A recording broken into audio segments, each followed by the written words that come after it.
हमारी बॉडी में किसी दवाई का रिएक्शन हो जाता है तो क्या क्या सिम्टम्स देखने को मिलते हैं और यहाँ पर हमें कौन कौन सी फिर मेडिसिन देनी होती है। चलिए दोस्तों शुरू करते हैं।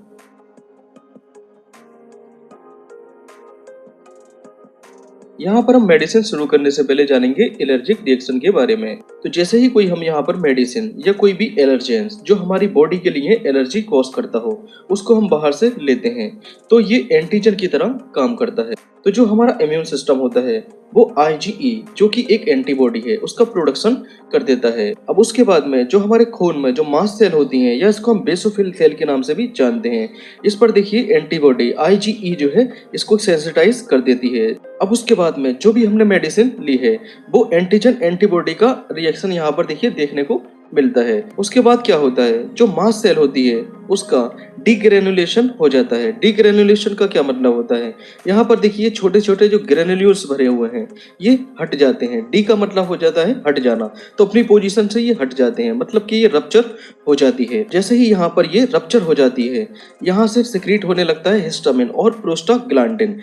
अब जैसे ही यहाँ से हिस्टामिन और प्रोस्टाग्लैंडिन रिलीज होना शुरू हो जाता है, अब हमारी बॉडी में क्या इफेक्ट देखने को मिलता है, जो हमारी खून की नलियां होती हैं जिनको हम ब्लड वेसल्स के नाम से जानते हैं ये डायलेट हो जाती है, मतलब कि ये फूल जाती हैं और म्यूकस का सिक्रीशन होना शुरू हो जाता है और हमारी बॉडी की जो न्यूरॉन्स होते हैं, नर्व्स होते हैं वो स्टिमुलेट हो जाते हैं और जो स्मूथ मसल्स होती हैं वो सिकुड़ जाती हैं, मतलब कि कंट्रिक्ट हो जाती हैं। तो ये इफेक्ट हमारी बॉडी में देखने को मिलते हैं। तो इसी चीज को हम बोल देते हैं कि ये मेडिसिन हमारी बॉडी में रिएक्शन कर गई। तो इसके सिम्टम्स देखिए क्या क्या होते हैं। अब किसी भी मेडिसिन के जो सिम्टम्स होते हैं जनरली ये देखने को मिलते हैं। ईचिंग मतलब कि खुजली होना, स्किन पर रैशेस हो जाना, इस तरह के देखिए रेड कलर के रैशेस बन जाते हैं, मतलब कि लाल रंग के चकत्ते बन जाते हैं। ये पित्ती सी यहाँ पर बन जाती है पूरी बॉडी पर। ओके, नेक्स्ट होता है एंजियोएडिमा।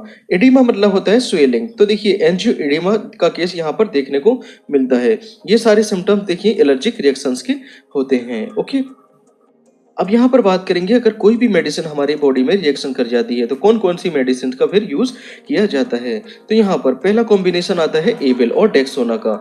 यहाँ पर एबिल जो होता है वो एंटी एलर्जिक मेडिसिन होती है।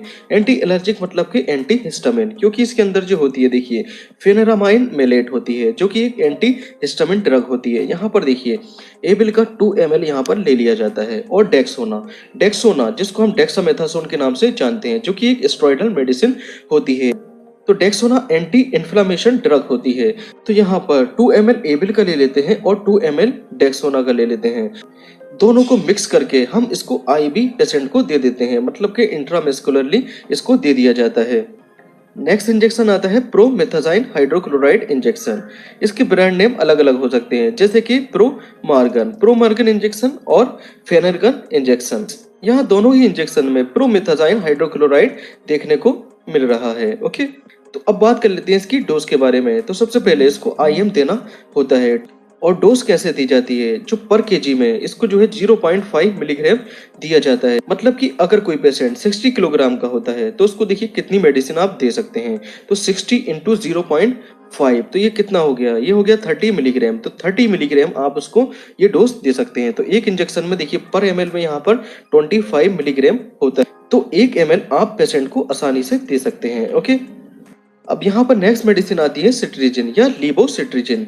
तो सिट्रीजिन और लीवोसिट्रीजिन में क्या फर्क होता है, ये सिट्रीजिन की जो है दोस्तों लीवो फॉर्म होती है। ओके, तो यहाँ पर इसके डोज की बात कर लेते हैं। तो ये कितनी डोज पेशेंट को देनी चाहिए, तो पर kg में 0.2 मिलीग्राम इसको देना चाहिए। मतलब क्या हुआ इसका, अगर कोई पेशेंट 60 किलोग्राम का है, 60 किलोग्राम का कोई पर्सन है तो उसको कितनी मेडिसिन देनी होती है। तो देखिए 60 इंटू 0.2 तो 12 मिलीग्राम पर डे आप पेशेंट को दे सकते हैं।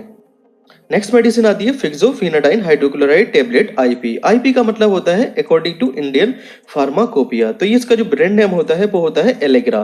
तो एलेग्रा के नाम से ये मार्केट में अवेलेबल होती है। ओके, तो बात कर लेते हैं हम इसकी डोज की। तो इसकी जो डोज होती है वो होती है 2.5 मिलीग्राम पर kg।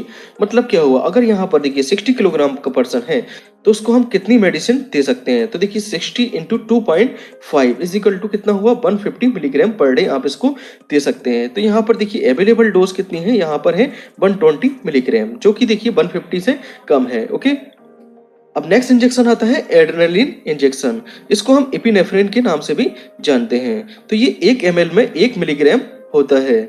तो इस इंजेक्शन का कब यूज करते हैं? जब एलर्जिक रिएक्शन अपने पीक पर चली जाती है, मतलब कि सीवियर अटैक हो जाता है एलर्जी का, तब इसका यूज करते हैं। तो इसी कारण इसको इमरजेंसी इंजेक्शन बोला जाता है। बात करते हैं हम इसकी डोज की। तो ये कितना देना चाहिए? तो पर केजी में 0.1 मिलीग्राम इसको देना चाहिए। क्या मतलब हुआ? अगर देखिए यहाँ पर 60 किलोग्राम का कोई पेशेंट है तो उसको कितनी मेडिसिन हम यहाँ पर दे सकते हैं? तो 60 इंटू 0.1 मतलब कि 6 मिलीग्राम मेडिसिन पर डे इसको हम दे सकते हैं। तो यहाँ पर एक एम्प्यूल में जो है 1 मिलीग्राम होता है, तो यहाँ पर दिन में 6 एम्प्यूल लगाए जा सकते हैं। तो इस इंजेक्शन को 15 से 20 मिनट के इंटरवल में, मतलब कि 15-15 मिनट के इंटरवल में इस इंजेक्शन को लगा दिया जाता है। इसका काम क्या होता है? जैसे ये इंजेक्शन लग जाता है, ये बेसो कंट्रैक्शन का काम करता है, मतलब कि जो हमारी खून की नसें होती हैं उसको ये सिकोड़ देता है। जबकि देखिए मेडिसिन की जो एलर्जी हुई थी वहां पर जो ब्लड वेसल्स थी वो डायलेट हो गई थी। इसका दूसरा काम होता है ब्रोंको डायलेटर। यहाँ पर देखिए ये ब्रोंक्यूल्स जो हैं ये इसको क्या कर देता है? ये डायलेट कर देता है। जबकि एलर्जिक रिएक्शन में ब्रंकस जो है वो कंट्रैक्ट कर गए थे, मतलब कि वहां पर ये सुकड़न हो गई थी। तो जैसे ही यहाँ पर देखिए ब्रंकस में सुकड़न हो जाती है तो ये मेडिसिन इसको डायलेट कर देती है, जैसे कि हम यहाँ पर देख पा रहे हैं। यहाँ पर देखिए ये ब्रंक्यूल्स जो है सुकड़ गए हैं, लेकिन यहाँ पर देखिए ब्रंक्यूल्स जो है ये डायलेट हो गए हैं। इसके कारण देखिए ब्रंक्यूल्स का जो साइज है वो यहाँ पर बढ़ गया है। नेक्स्ट आता है जो मास्ट सेल होती हैं उसके डीग्रेनुलेशन को ये क्या कर देता है? कम कर देता है। जैसे ही एलर्जिक रिएक्शन होती है तो मास्ट सेल का जो डीग्रेनुलेशन होता है वो बढ़ जाता है। तो ये मेडिसिन क्या कर देती है? इसको ये डीग्रेनुलेशन को रोक देती है। Okay, thank you.